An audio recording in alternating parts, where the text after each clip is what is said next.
Assalamualaikum warahmatullahi wabarakatuh. Halo semuanya, salam satu layang. Kembali lagi di channel YouTube Tips and Trick Martabak. Channel membahas seputar informasi martabak, baik itu martabak manis maupun martabak telur. Pada video pembahasan kali ini, saya bakal menjelaskan perbandingan baking soda, yaitu antara baking soda Asahi dan juga baking soda kupu-kupu. Nah, di depan saya ini sudah ada baking sodanya. Yang ini kupu-kupu, kemudian yang ini adalah baking soda Asahi ya. Antara kedua ini, mana yang lebih baik untuk dipakai ketika berjualan martabak manis atau ketika teman-teman membuat martabak manis di rumah ya? Lalu pertanyaannya adalah apa yang akan diukur? Yang pertama yang akan diukur adalah proses mengembangnya. Kemudian yang akan diukur yang kedua adalah proses pembentukan sarang. Nanti dari sarang ini bakal terlihat seperti apa teksturnya. Lalu seperti apa hasilnya? Teman-teman bisa disimak sampai video selesai. Percobaan ini dimulai dengan menyiapkan dua bahan adonan. Bahan adonan yang pertama ditambahkan baking soda merek kupu-kupu, sementara yang satu lagi ditambahkan baking soda merek Asahi. Lalu ditambahkan 1/4 sendok teh baking soda dan 2 sendok makan air. Baking soda ini harus dilarutkan terlebih dahulu supaya mengurangi getir, dan ketika dicampurkan ke dalam adonan, baking sodanya menyebar merata sehingga nanti proses mengembangnya dan juga pembentukan sarangnya ini sama dan juga bisa kelihatan ya. Lalu campurkan baking soda ke dalam adonan, kemudian diaduk rata. Dan adonan siap untuk dicetak.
Tadi udah dilihat hasil perbandingan antara baking soda Asahi dan juga baking soda kupu-kupu. Nah, antara keduanya ini sama-sama bagus dalam hal pembentukan sarang dan juga proses mengembangnya.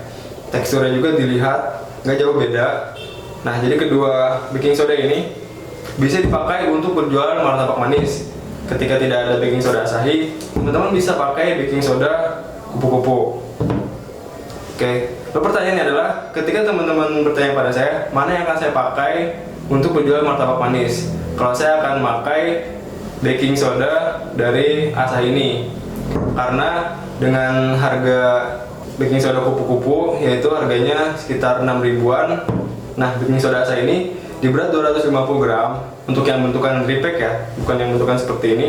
Harganya tidak beda jauh dari baking soda kupu-kupu, jadi lebih banyak baking soda Asahi. Kalau ini hanya 81 gram.